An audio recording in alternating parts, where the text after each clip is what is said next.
This is the Horse Radio Network. This is episode 403 of the Stable Scoop Radio Show by horselovers.com. Please support our sponsors as they make this show possible. Our sponsors this week are horselovers.com and Sparkle and Boom. Auditor Celeste Coulter is in the hot seat this week as our listener of the week. Auditor Avery Morgan reviews the book Dressage Horse Manifesto. I practiced that because it was hard to say. And our horselovers.com tack and habit product review is the Shire's neoprene brushing boots. Listen in.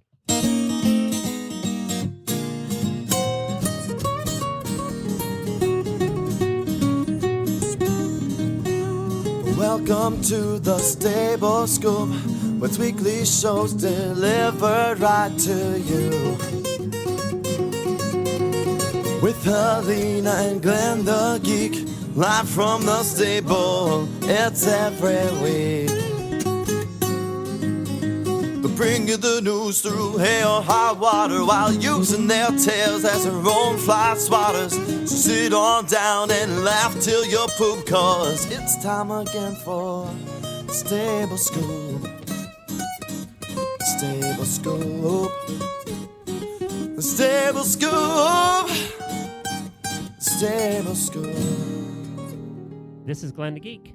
And this is Helena B. And you're listening to the Stable Scoop Radio Show on the Horse Radio Network. Well, howdy, Helena. Hi, Glenn. Hi, everybody. I got to tell you what I did. Jennifer's birthday was yesterday. You know what? The show is never going to be good when someone says, I got to tell you what I did. So Jennifer's birthday's yesterday, and I am an excellent card picker. When it comes to buying any kind of cards, birthday, Christmas, whatever, anniversary, Jennifer sends me because I always find the perfect card. I mean, it's like I'm drawn like a magnet to the perfect card. It's a gift, okay? So this year, I kind of rotate whether I get her the hard thing for guys every year when it comes to birthdays and that kind of thing is, do you get the funny card or the squishy card? Right. And I mix it up. I always determined what kind of life are we having right now? Right. Are we having... Does she need the sweet and mushy? Exactly. Or can she take a nice happy laugh? Right. And I don't know if I'm the only one that does that. And I know a lot... I do too. Okay, I totally good. do. Yeah. And I hear a lot of crap, you don't do it consciously, though. It's almost like subconsciously. Yes. Yeah. But, I hear crap. You hear women talking, well, I don't ever like to get the funny cards and blah, blah, blah. And I'm going, well, then I wouldn't be married to you. So that's... Exactly. So I go to the store and I look around. I finally find a perfect one. And it's kind of a mix between funny and mushy, right? It was perfect. So I go, and I don't know about you, but I always pull the one out from behind the one that's in front because I figure that one has cooties from everybody looking at it. I am such a cootie avoider. Now, even though I just picked it up and looked at it, the one with cooties, and then I go put it back, but I guess I figure I don't want the person getting it to get cooties. Oh my God, you're kidding me. So I pull it out and I take it home and everything, and I get the envelope and all that stuff. And I take it home. And then yesterday morning, and I'm always real bad about actually doing the card ahead of time because that would require forethought. I actually bought the card ahead of time. I thought that was something. So yesterday morning is her birthday, and we arranged to have a substitute producer so she could have the morning off. And while she was out, riding her horse in the morning, I get the card out and I open it up and I fill out the card, and it's not the card that I had picked. Oh, the non-cootie card was the non-intended card. Yes, it was mixed up, as they do in those racks, but stupid Glenn never looked. So I had a card about how wonderful she was and, how she has contributed to my life so much and all that stuff. Well, this is what I bought. You know the real me and love me anyway. I'm going to assume it's true love and not low standards. I get it. So it's kind of funny. Yeah, but it's nothing to do with birthday, and it's nothing to do with her. It's everything to do with me. So me. So I had a dilemma yesterday. Then I'm going, oh, crap. Now I don't have a card, right? Yeah. So do I give her this card or not and tell her the whole story? And I'm like, oh, damn, now what do I do? So I'm like mulling this over for an hour. And I can just see Jennifer's expression as you give her the card and explain to her the story. I could totally see her expression. Well, I you can know see me, it. I can't help it. So I fill out happy birthday. I love you more than ever, figuring maybe she won't notice. And then, of course, I have to tell her the story. Well, what did you think her reaction was? I think she laughed. Yeah, she thought it was hilarious. Yeah. Because she knows me. She knows I would never double check because I'm like always too ADD. Yeah. So, yeah. So it worked out in the end. But, yeah. You know the real me and love me anyway. She did think it was ironic that the card was so appropriate. Well, at least, did you explain to her that it was cootie free? Yes, I did. I explained why. I said I saved her from disease. So that's something. That's the true love right there, is that you would spare your wife the exposure to cooties. So the moral of this story is always look at the card you buy before you get the checkout. It could have been something worse. It could have had a naked woman on it, right? So it could have been something much worse. It could have been, yeah, because then she'd know what you were doing in the card aisle when she wasn't looking. But, she's your wife. She knows you. Yep, there we go. So there's my card story. Hey, how about before we get started today, we got a lot of guests coming up, but how about before we get started today, we haven't played this in a while. Would you like to play the Kickstarter guest game with me? I would. All right, good. So this is how it works. Okay. You haven't looked yet. I have went to Kickstarter just now, and I searched for the word horse, and that brings up any of the fundraising Kickstarter campaigns that involve a horse in some way. Okay. All I'm going to do to you is read to you the title and the tiny little description. And that's all I'm going to tell you. You have to guess whether they have been funded, or whether they have any money, or whether they're going to get funded or not. And I'll tell you where they're at currently, okay? Okay. All right, so 2017 Indiana Horse Calendar. Wanting to create the world's best Indiana horse calendar. 8 days to go. And do I just have to say it's just either funded or not funded? Yeah. What do you think? Not funded. $0 with 8 days to go. Oh, sorry, Indiana, but yeah, not happening with your horse calendar. Sorry. Race Dream, horses racing table game.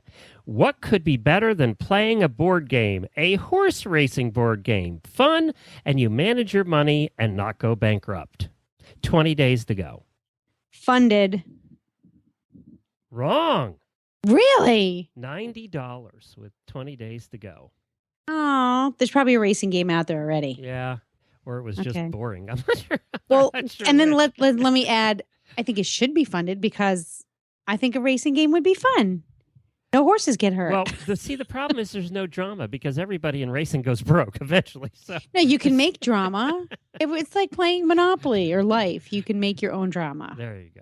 Or Clue. Maybe a combination of, here we go. Let's combine Clue and the racing game and say who went in and shot up whose horses with what drugs, with illegal drugs. There so we you can go. create That's right. drama. That's right. We have to drug test the little. Who sabotaged the race? Drug test the little pieces. What jockey showed up half in the bag? Need a vet.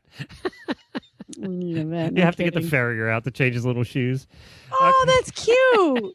Yeah, that'll cost you an extra $500 because you have to get the farrier from Indiana, even though you live in Texas. You have to get the specialist jockey that you originally wanted can't do it, so now you got to find a new jockey. Well, yeah, that could be fun. Right. And then there's somebody who's, you know what? Here's a good Kickstarter campaign. How about a new high-tech space-age material resin type horseshoe? That'll cost you $1 million. Now you're broke. Yeah, I know. All right. Skin Horse Volume 6. Volume 6 of the critically acclaimed online comic strip. It is 25 days to go.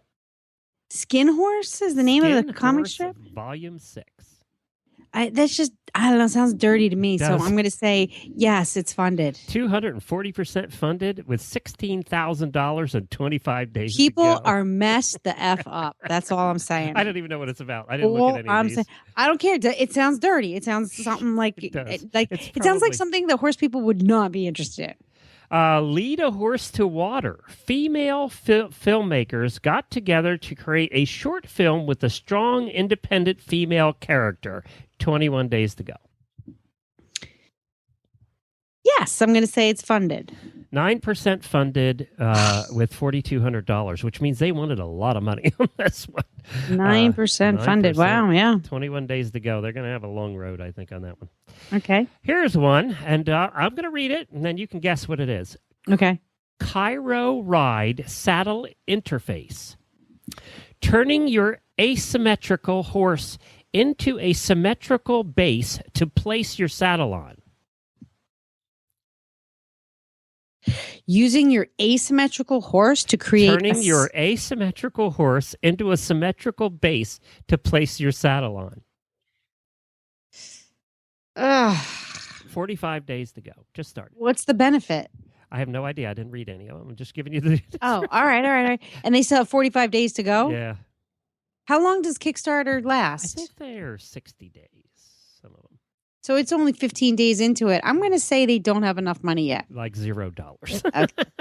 And you want to know why? Because you read the descriptions, you still have no idea what they're talking about. Yeah, that's one. Part of the problem. If their initial description doesn't target my pain point or anybody's pain point, like, I you know. Yeah, you got to really tell us what it is in English. Exactly.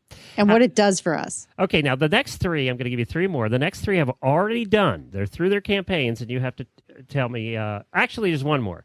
And you have to tell me whether it reached its goal or not.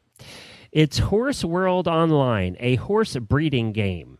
Breed horses, compete against friends, and expand your virtual stable in this browser-based game with hundreds of dynamic horse breeds.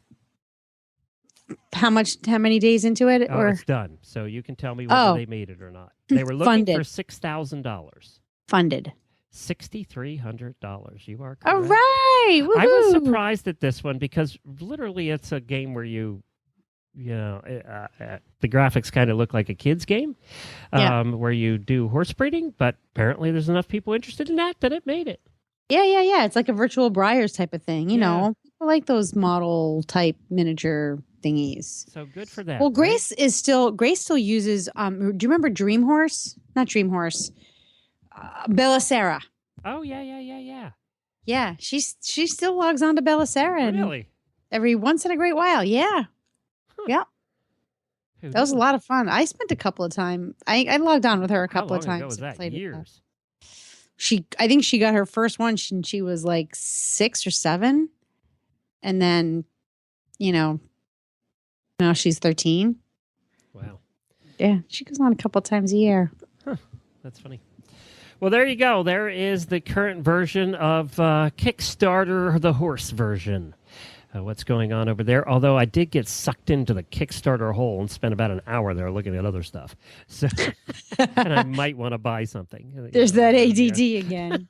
There's one thing in there. It's like, oh, that'd be cool. Kickstarter is not a good place for you to go. When you have an extra 5 minutes. Yeah.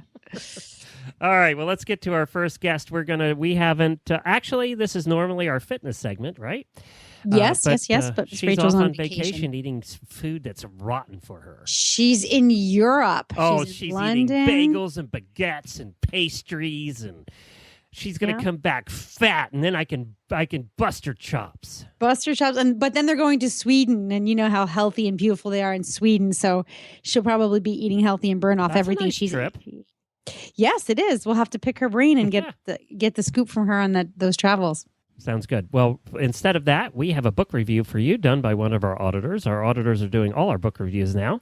And Auditor Avery Morgan reviews Dressage Horse Manifesto. Well, Glenn here, and I have Auditor Avery Morgan with me today. And she was kind enough to take one of the books that we had for review and take a look at it. It's called The Dressage Horse Manifesto, Training Secrets, Insight, and Revelations from 10 Dressage Horses, written by Yvonne Barteau. I got to tell you, I am so glad you took this one because I couldn't have done it. It was a big fat book. It is a big book. Hi, Glenn. Thank you so much for having me. Well, that's why we have the auditors review the books, because Jennifer and I cannot possibly get through all the books we get every week. So first, tell us, is this an educational book? What kind of book did Yvonne write? So this book was written mostly as an educational book, but it's definitely not written textbook style. It's written more as a story. Each section in the book is written as if it's from the horse's point of view. Oh, really? And cool. you get really interesting kind of nuances about the horse's life and how the horse views that level and that movement. And so it's very entertaining. It's definitely not one of those dry step-by-step guides to dressage that are out there. Okay, so it is the story of these 10 different horses then. To some degree, yeah. So the way the book is laid out is they take you through every single level, starting with training or even before training level, all the way up through the FEI levels. And each level, which is how the book is divided into sections, each level is given a horse that is working in that level. And the book is written, or that section is written in first person, but from the horse's point of view. And he covers all the movements. The earlier levels, they gave example tests, talked about how the test would go, and the horse would have little opinions, I don't like to leg yield, or my left side is stiffer. And then they take you through some keystone exercises that you should be doing at that level.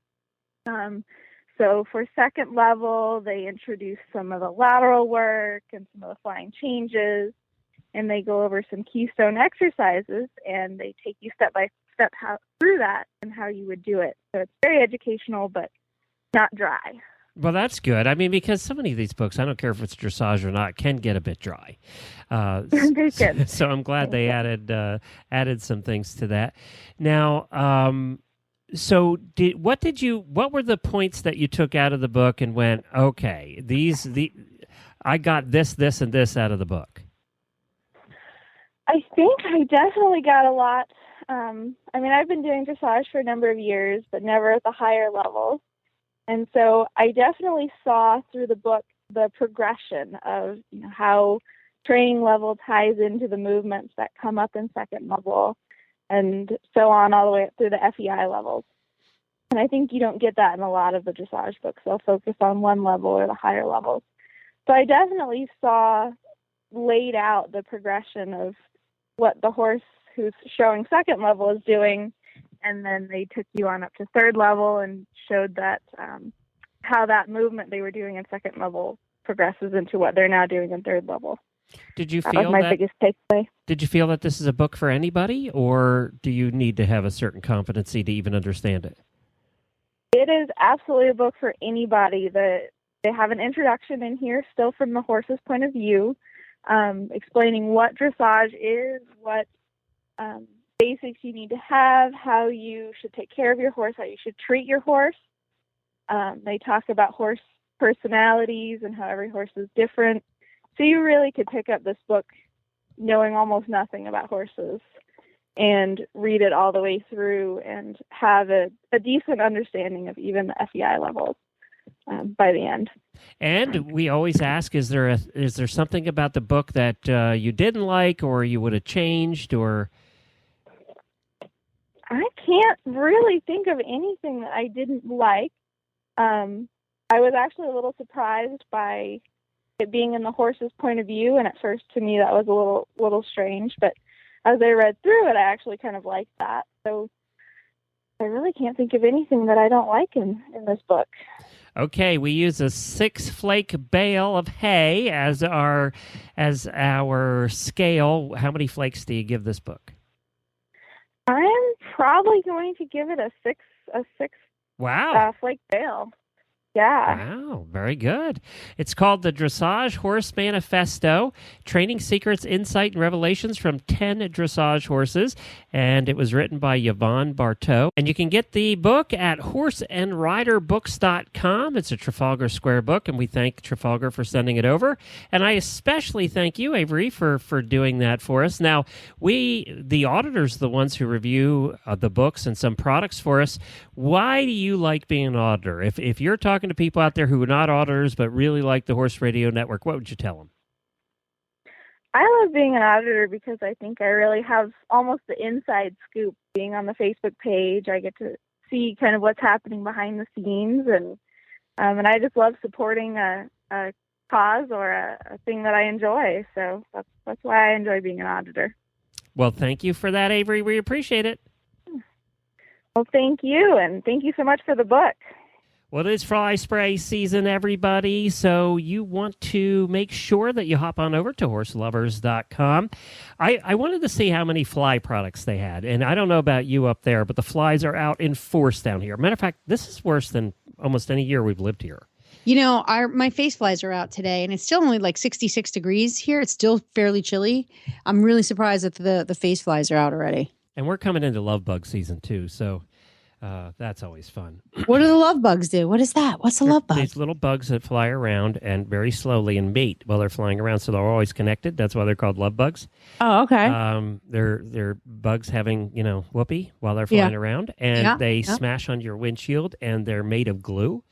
So when they smash on your windshield, you cannot get it off. And they smash all over the front of your car because they don't fly very fast. They smash all over the front of your car, and it takes a chisel to get it off your car. My God, awful. The carnage. It is. It's carnage. The windshields on some of the trucks around here, and they only come out about 3 weeks twice a year. The windshields on the trucks are literally covered in goo. You can barely see out of them.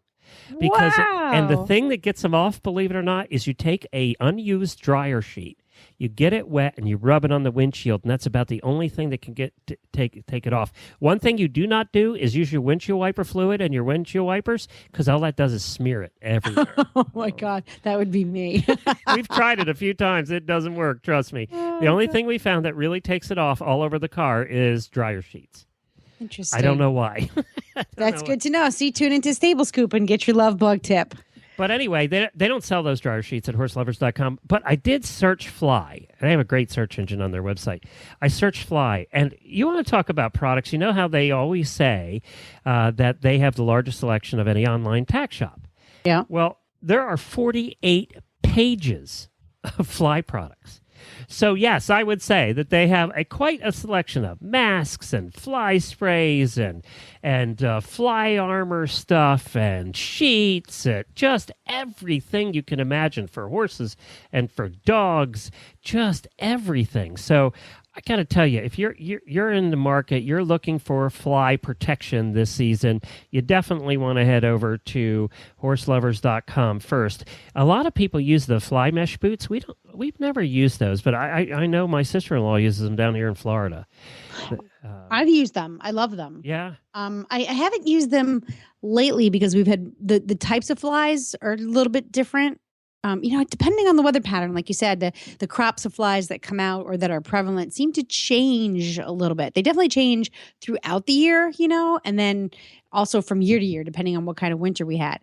So I didn't really need to use them last year, but the year before I had to use them on Brody, definitely, because he was just a stomping fool. I put those things on him and he was just as happy as can be. All he really needs is the leg wraps, the fly boots, and a mask with the nose. He definitely has to have the nose piece. Well, they got all of that.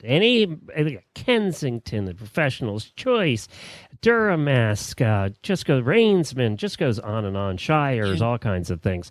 Just check them out at horselovers.com. Go there for all your fly protection needs, and you're going to want to do that soon. They also have all the fly sprays and like SWAT and just the gallons and the quarts. They just have a little bit of everything.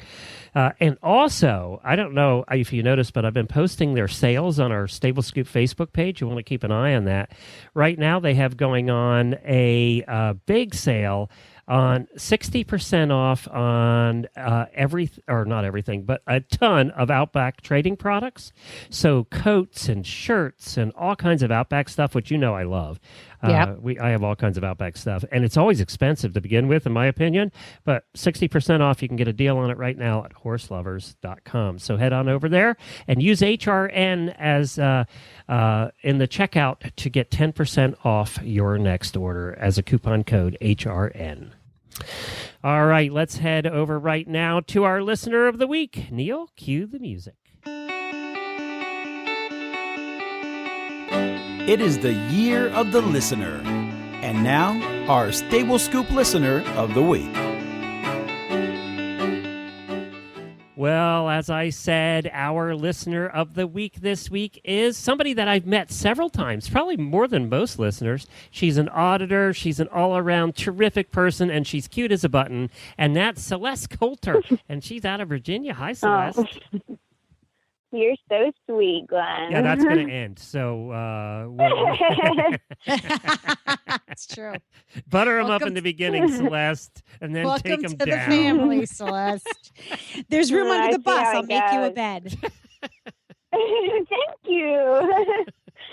Celeste, At least there's fun company there. and I have a right. Yeah, you guys have a riot under there with your bourbon and your beds under the bus. I got to tell you, I feel like Celeste is part of the family because she's been listening for so long. She comes to Rolex every year. We had dinner with her and her lovely husband while we were at Rolex a couple of weeks ago, and just she's one of those auditors and listeners that make it worthwhile doing the Horse Radio Network because we have made so many cool friends, and I count you and Ben as part of that. Oh, that makes me so happy because sometimes I wonder if I like you more than you guys like me. Well, I don't know. It depends how far that goes, but that's a story. That's a different show. Come on the Newport show. We talk about love and romance all the time. But you know what? You're also you are a very active and upgoing. That's a new word I made up. Upgoing. You're very I like that. You're a very active and uplifting participant in the Horse Radio family. So like you are posting things about your filly and your other horses, and so you sort of invite us in on your everyday journey with your horses, which I think is really nice. Like it's fun to be a part of that. Your life, basically. Yeah, no, it's so nice to have that community because I have horse friends here around town, but even, people here in my local area, I can't necessarily see them all the time. So it's like, I feel like I'm almost as close with you guys and the auditor page and the host and everybody who I am friends with on Facebook, just because I do get to see, all of you guys' daily happenings and you get to see mine. And I think that's what makes people close. Yep. That's one of the, I was reading some people were complaining about Facebook and the feeds and how there's too much politics and all that stuff. Well, I kind of just ignore all of that. One of the things I love about Facebook is what you just said, Celeste. There is no way, if we were doing these shows right now without Facebook, well, we did, right, Helena, in the beginning. There was no Facebook. There was no. And we had no interaction with our listeners because you just don't take the time as a listener to go to our website and interact. It just doesn't happen. You don't do it. I don't do it with the shows I listen to. So, but Facebook has allowed us all to do that because it's easy. So that is one of the things I love about Facebook. Oh, definitely. Well, enough about Facebook. How about you? You got 4 horses. You're starting a collection. I have 4 right now. I had 4 for a very long time, and then we had to put my old guy down, so I was down to 3 for about a year and a half, and then we actually ended up. It was one of those like right time, right place, and everything situations where a breeder that was not that far away from me. Relatively speaking, not that far away from me, has thoroughbreds, and she breeds for really nice horses, but also kind of specializes in thoroughbreds that carry a color gene. And I've always just loved Palominos. So, like, to me, my ideal horse is a Palomino thoroughbred that can go out and do like prelim eventing. So I'm hoping that eventually one day this little filly will help me get there. But it's really fun because I have such a wide age range and kind of wide, not necessarily discipline, but wide interest with all my different horses. So I have my little 29-year-old Shetland pony who I've had since I was 4 years old. He's like my brother, pretty much. And he's been with me since I was 4, and that's just hilarious story because you guys always play that green on green mixed black and blue clip, and that was definitely us when we first got that pony because I don't know where it came from. A lot of people say like, oh well, like either my parents or someone in my family, like my mom liked horses or something like that, but like it literally, like, I have a mutation or something in my genetic makeup that makes me so obsessed with the horses because no one in my immediate family or my extended family, and my mom is Catholic, so she has got a huge family. Nobody at all in my entire family on either side has ever been a horse person in any generation that I've known. That's So I don't so know where it amazing came to from. me. That is so fascinating to me. I love it. I love that they produce this anomaly who is like you didn't Yeah. just dabble in horses. Like it's in you think it's in your blood and bones, and yet you can't Oh, even yeah. trace it back. That's so cool. Yeah.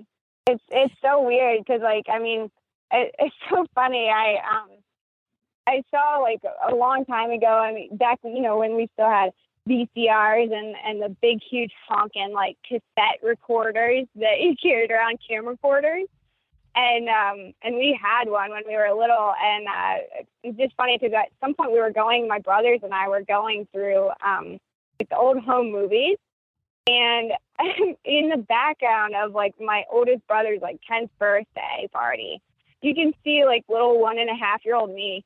Like, I'm toddling along for 2 hours straight behind the neighbor who brought her, like, little quarter horse mare over to give pony rides. Just, like, hands out, like doing the give me hand sign with, like, just following around for 2 hours trying to get this horse. I don't even know if I could talk yet. But I did that the whole time just to get to her. And then when they finally got done, like, giving all the kids and stuff pony rides, my grandma, who I'm pretty sure is actually scared of horses, finally agreed to get on the horse just so I could sit on the horse. And, like, our neighbor took me around the yard like 10 times, which was 10 times more than anybody else had gotten.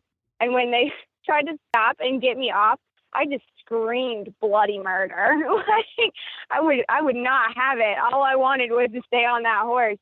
And so it's, like, been from the time I could speak, I've been asking for a pony. I was always sneaking over into the neighbor's pasture to pet their horses and everything. But the pony that we got was, and he is, don't get me wrong, I love him to death. He's an absolute angel now, but he was a very late cut gelding, and he had actually been used as a breeding stallion previous to us getting him. And the only reason we got him was because he was free, because he was beating up all of the geldings and rounding up all the mares at this boarding farm for the owners who owned him they had. And when they put him out, tried to cut him and then put him out with everybody else, it was like his testosterone was still way sky high, and he was like, "Oh no, I'm a little stallion still, and these are my mares, and you can't come anywhere near them." So they were giving him away, and that's why we got him, was because he was free. But it was a very interesting experience. But I was all hearts in my eyes from the moment he showed up. Aww. Now I'm interested in your filly, but your thoroughbred gelding who you write about is, like, the laziest. He loves to. He's teaching beginner lessons. I love this. I love the way. We think we have we have a horse who's so talented and you think is a perfect fit for a particular career, and you try and try and try and try, and they're just like, nope, don't wanna. Nope. And then, nope. But I love that you found him something to do. Tell us about how he likes to give beginner riding lessons. So he was another one that I've gotten a lot of free horses. It's not until just recently that I could even afford to actually purchase a horse. Yeah, well, this one had his own reasons. He was, I mean, he's a little 15 two-hand thoroughbred gelding, and he'd been bred to race, but not of any, really consequential blood stock or anything. And he never got tattooed because he never even made an official start. So he was that lazy from the beginning. And he'd been through 7 owners in his first 7 years of life. And I was his 7th owner. And I was, 14 and gung-ho, and I'd had my saint of a quarter horse previously that just, I thought I could do anything. I was jumping 4 foot on him. I was out galloping around bareback, like nothing scared me. And I got this horse, and he was just the complete opposite end of the spectrum. And he reared, he bucked, he's difficult, he's this, that, and the other. And it took me 10 years to finally realize that, regardless of the fact that he's extremely athletic and, a decent mover, and he could really go out and do a lot of stuff, he just didn't want to. And there was no convincing him. And that's why I think it's so funny when people say, "Oh, well, you're forcing them to do this and forcing them to do that." I'm like, you trust me. I have one. You cannot convince, nor can you force a horse who's 1,200 pounds to do anything they don't want to do. So I spent a long time, because he was all I could afford. I couldn't afford to get another horse, to try and get him to think that, like, jumping little 2.6, 2.9 stuff was not that difficult. He just didn't want to do it. So I was too scared to give him away to anybody. I didn't want to sell him because I was afraid something bad might happen to him, because he was, in my mind, he was crazy. He bucked and reared, and he was just dangerous under saddle, and he could be really unpredictable. And I didn't want to risk putting him in a bad situation. For a 14-year-old. So, perfect. I know, right? So I kept him all that time, and when I finally got my my younger thoroughbred gelding, I kind of just said, like, all right, well, I had a girl that was a very competent rider that was a good friend of mine. She kind of leased him a little bit and just did some pleasure stuff with him. And after that, I was considering selling him to be a trail horse, but we went to the local equestrian park one day, and because my husband, Ben, is not a rider at all, he was there with me, and I wanted to take my younger gelding out cross-country schooling, and Ben didn't feel like walking. So we threw a Western saddle on Boo, my older guy, and now Ben, he had ridden maybe 2 or 3 times previously before that, and that was really like when we first started dating, just because Let's I was put the obsessed husband and on he the liked horse that bucks and rears. I see how you are. Well, that's it. This was 10 years later. Okay. So he's much calmer at this point. But but 10 the years funny thing later. was, I 10 was like, years well, later, we yeah. can throw the husband on. Who cares if he dies? I got insurance. Typical horse girl. Yeah, pretty much. Yeah, no, but he, I was like, well, he was always good if you were just walking. So I said, Ben, we're just going to walk anyways. He should be fine. But I had done some, like, if for any reason he got scared and bolted, this is how you, take care of it and everything. But no, like, I threw him up there, and we would go walking after cross country, and I've never seen that horse's eye softer. He was like, this is the best thing since sliced bread. Like, he's not asking me to work.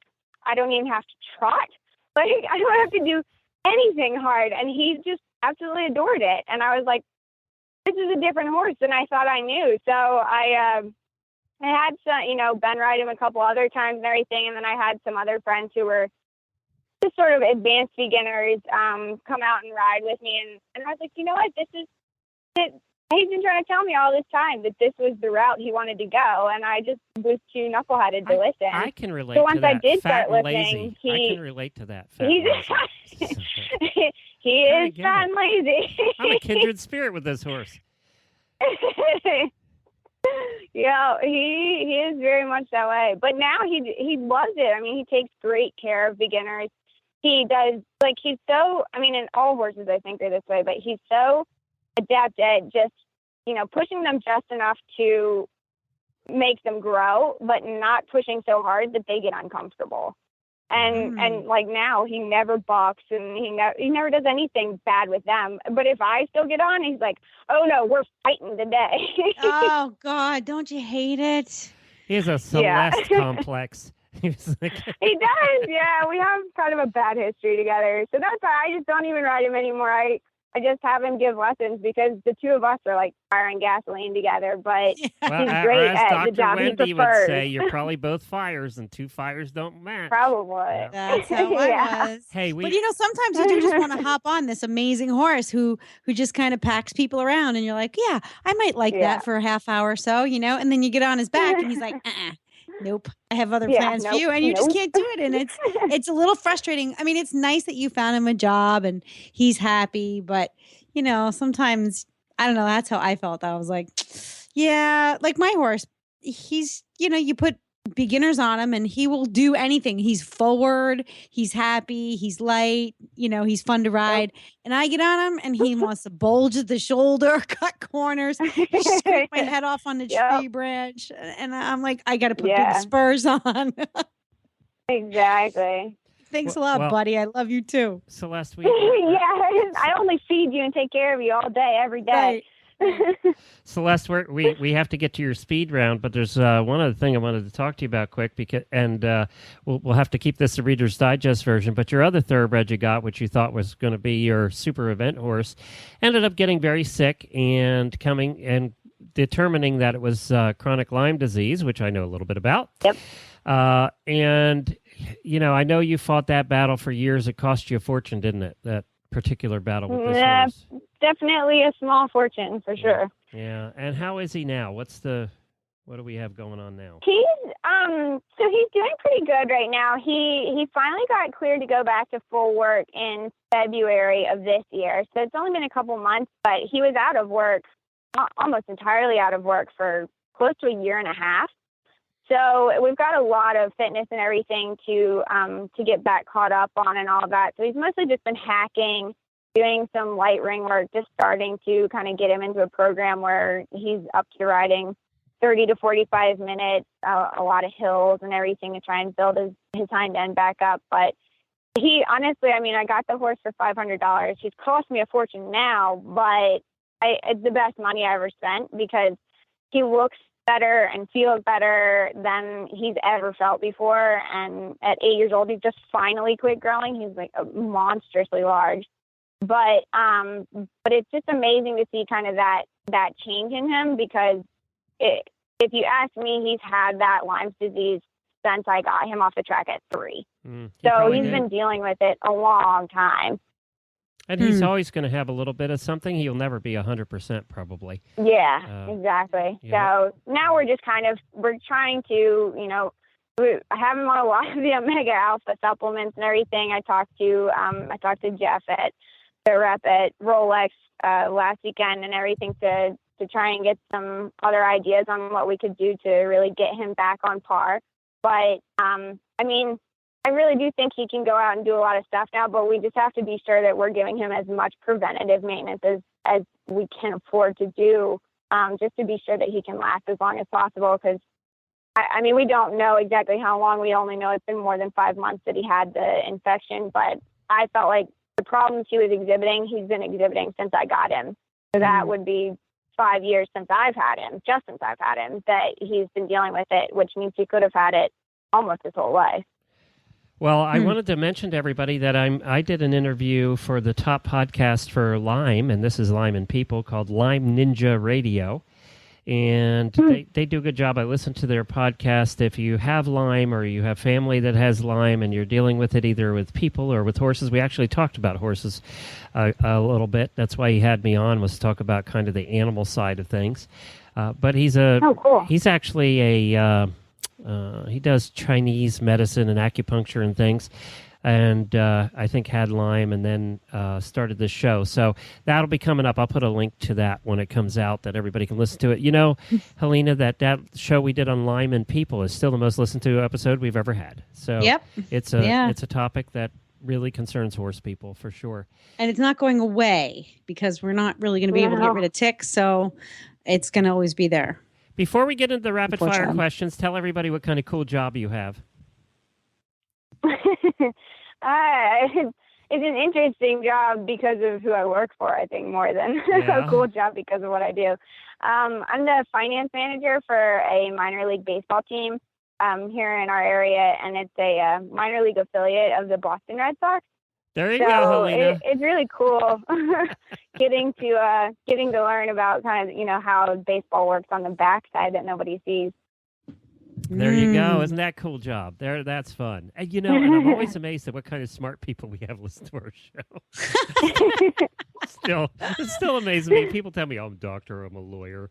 We have a lot of accountants and financial people, which I didn't even know girls, horses, and math went together, but apparently with some they do.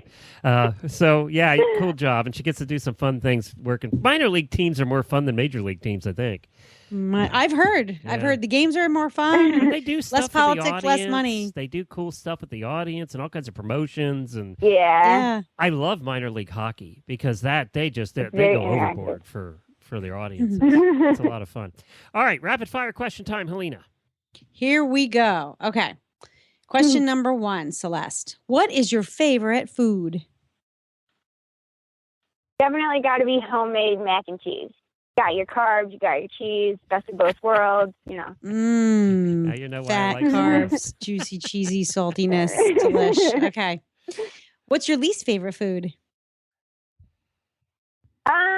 it's less of a specific food that I dislike and more of a texture. Like I really hate snotty textures, like like cooked eggplant, yeah, or like shellfish, or like that nasty, gross crap that's in tomatoes that holds the seeds together. It's all like rummy, and it's like eating a loogie or something. It's so gross. I can't deal with that. I have to tell you, I have the same tomato problem. I have the same, and yet, thank you. And yet, I've been forcing myself to eat shellfish for a while, and then you do get used to the texture. And I've just added oysters to my repertoire, which is talk about that's the ultimate loogie. Oh, that's like that's like fish loogie or ocean loogies. Oh, but it's so good now. So it's interesting. I can down an oyster, but that stuff inside a tomato still makes. Okay, I got to tell you guys. When I woke up this morning, I never thought I'd be saying the term ocean loogie. I never thought. Eat an ocean loogie. All right, let's go on, please. Okay, moving on. What's your biggest equestrian pet peeve, Celeste? Oh my gosh, it's a tie. It's a tie between people who just treat their horses like quote unquote backyard horses, like they're just there to be there and they don't actually take proper care of them. If you don't want to do the work that's involved with having a horse, then you just shouldn't have horses, and you definitely shouldn't be letting them breed in your back pasture. But I don't know if that pisses me off more, or when people like. There's some people in our local area who they go to all these shows and everything, and you can just tell like they're not in it for the enjoyment of riding their horse and competing their horse and getting better together. They're there to get ribbons and points, and that's really all that matters to them. And nothing frustrates me more than when people put their ambitions above the welfare of their animals. Well, I like we that. Can add anything to that? I mean, I hate that. I get it. I understand. Yeah. Yeah. And it's everywhere. It's unfortunately, it's everywhere. Okay. Something more positive. Do you have a favorite professional or celebrity equestrian? Have a total girl crush on Lainey Asker. Awesome. You're not the only one. She's a 4-star eventer who lives here in Virginia too, and we actually are really hoping to sell our farm in Roanoke and move towards Richmond in the next year or two. And like it'd be the epitome of my life if we can move out there and I can just start riding with Lainey. Like that would be my dream come true, because she really understands thoroughbreds and she advocates for them so much. And thoroughbreds are just absolutely my heart horses. I really don't have any breed that I would want more than just a thoroughbred, but because she's just such an awesome rider and such a nice person, and she really understands and loves the same breed I do. It's like, yeah, I have a total girl crush on her. Well, and I will tell you that her mother started her cross-country riding trip on thoroughbreds from California yesterday and is planning to ride across the entire country to the ocean and do it on thoroughbreds. So she started that project yesterday. Wow. Oh, I totally messaged her event page and told her if she comes through Roanoke, Bedford, Lynchburg area, she can stay at our farm. Oh, how nice. There you go. That's awesome. I need to do that too. I got to find me a celebrity equestrian who's riding cross country. Okay. What career, other than one with horses and the one that you have now, would you like to pursue if you could try a new career? If I was not infected with this obsession, I would have 100% been a travel writer. I love traveling, and I try to do it every chance I get, but it's just hard when the horses are eating most of your paychecks. But I miss my ponies when I'm gone too long, but I love nothing more than just taking vacations to other countries and everything, just going backpacking, meeting other people, really getting to know the culture. That's my favorite part. Cool. And if you could have, all right, what's the most terrifying thing you've ever done, and would you do it again? I went cliff diving in Spain once. Oh, wow. And it was terrifying, but I would totally do it again. We traveled to this little island in the Mediterranean called Menorca, and it I don't even remember how we came across it, but we were wandering and found this little cove where there were a bunch of other people, and like the cliff tops had actually been more or less paved over to make them like safe to stand on top of.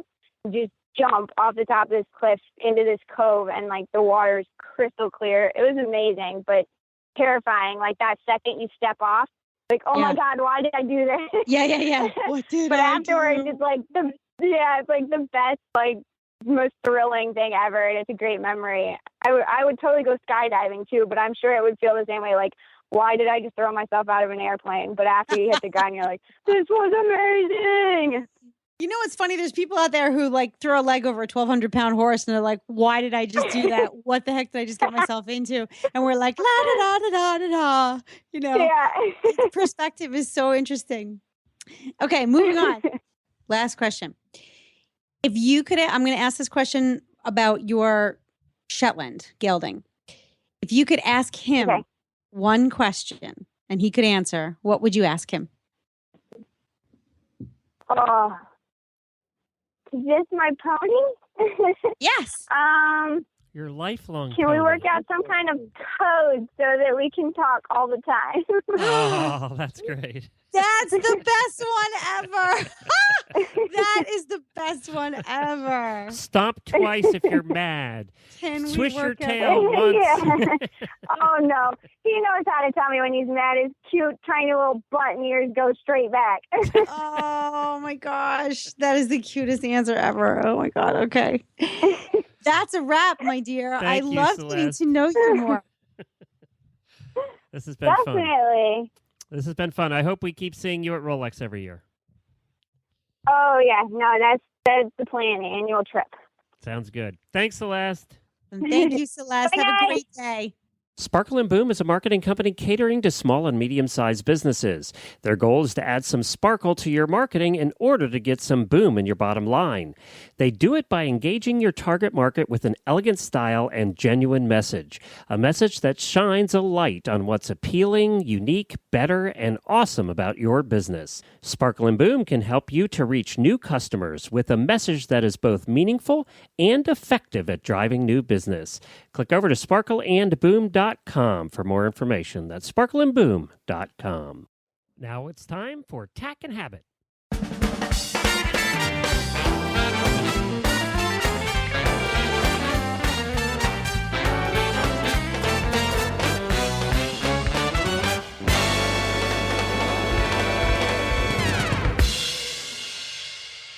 Well, we have Jennifer with us today from, of course, the Horse Tip Daily Show and producer on Horses in the Morning, and my lovely wife, whose birthday it was yesterday. Happy birthday, dear. Thank you very much. You got me such a wonderful card. Well, we told that story at the beginning of the show about my wonderful card. You guys are you're just chock full of these wonderful romance stories. Okay, so I need to know whether it was true love or low standards. I need to know. Have to know that. But. It was true love. With low standards. With low standards. So right now we're going to talk about your new pony because you actually did a product review for us, brought to you by horselovers.com. And the product was the Shire's neoprene brushing boots. Righto. I got some brushing boots for my new horse, Nigel, because my new horse, Nigel, has pie plates for hooves, and he tends to bump himself a little bit. So I needed to protect his little ankles. And I wanted to get something that was lightweight and easy to take care of. And brushing boots and splint boots they usually use the name interchangeably. These ones happen to be called brushing boots, and they look a lot like probably half a dozen other brands of brushing boots that you see on event horses and trail horses and sometimes some jumpers. And they protect the insides of the legs so that when one front foot bonks into the other front leg on the opposite side, they don't end up with bruises everywhere. And they close with Velcro or touch tape closure if it's not brand name. But it doesn't have the little D-rings. You see a lot of splint boots have the little metal D-rings, so you stuff the Velcro through and then you pull it back to close it. It doesn't have them. It's just a flat cover. And I like that better because I don't like the ones with the little D-rings. I think you can make them too tight. So it just has Interesting. yes. Yeah. They're nice and lightweight. I like that the edges are all stitched down. They have edging all the way around all of the edges so you don't end up with those little frayed parts. That was really nice. And they're super, super lightweight. And they have the nice soft, I don't know if it's plastic, but it's not leather either. It's just pleather. I'll call it pleather.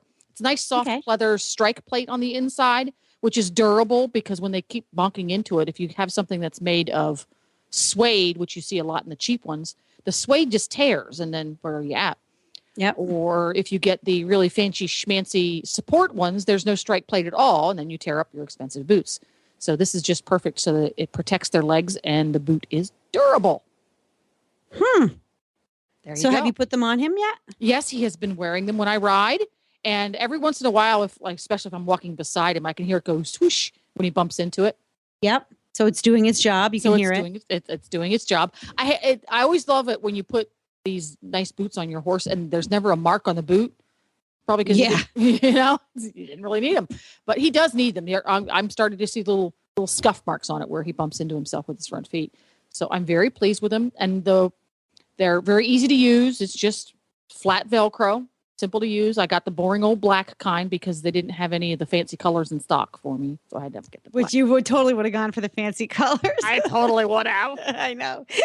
Zebra stripes would be kind of cool. He feels so special in royal blue, but they didn't have any, so I got black ones, and they're suitable for everything. Okay. Now, the one thing you want to watch is if you're not familiar with Shire's products or the Shire's neoprene brushing boots, you may have to finagle with the sizing a little bit. According to the sizing chart on the package, I should have gotten Nigel horse size, which makes sense. Nigel's 16 hands, maybe plus a little bit, and reasonably big boned. He's not a fine boned horse. And I went down a full size. I went and got him cob when the chart said he should have had a horse. And the cob are almost too big. They just fit. Oh, okay. Yes. So Shire's tends to run a little bit bigger. At least their neoprene brushing boots do. I don't have a lot of Shire's products, so I can't say if it's across the board. I have a couple of Shire's products, and I would have to say, yeah, some of their Except for stuff. generous. Yeah, generous is a great word. Yes, generous. Yeah. Husky fit. Husky fit. There we go. It's in the husky department. Go to the voice department. You get some husky. I'm a huge fan of Shire's products, the Shire's brand. I think that they do a great job of anything that they don't make themselves that they select from, behind the scenes manufacturer. I think they do a great job on putting quality products out there. They do. Good if the sizing is a little bit off, you just do a little extra homework and get that tape measure out.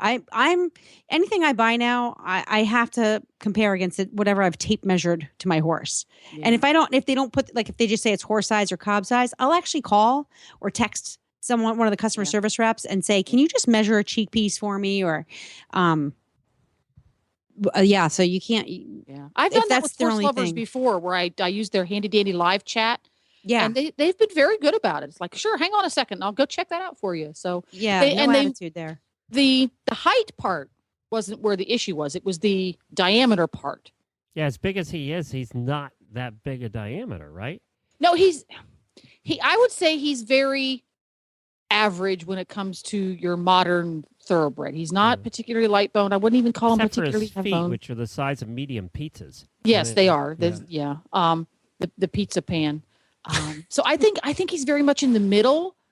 I think it's just something that the measurements when it went from UK measurements to US measurements, because they all use different words for different things, and I'm going, it just didn't transfer very well. Right. So use your tape measure. Go to horselovers.com and use their live chat, or give them a call on the phone if you're not too sure. And when you shop, if you see that it's only available in cob and pony size, and you have a horse like me, I would have looked right past them, seeing the cob. Yeah, me too. That. Don't hesitate to ask. They're a very good value, and most of Shire's products are. It's a good value brand if you're going to use them regularly. $24. They're $24. You use them regularly. They're going to last me a few years. I'm not doing any advanced eventing. I'm not doing anything that's crazy. Probably if I was going to be doing really heavy duty advanced level stuff, I might wear these out really fast, but I'm not. I'm using them daily for a horse that does walk, trot, canter stuff and hops over some little fences. Right. So let's I'm just put the happy with warning that. out there too. If your horse has a problem with neoprene, these are not for you.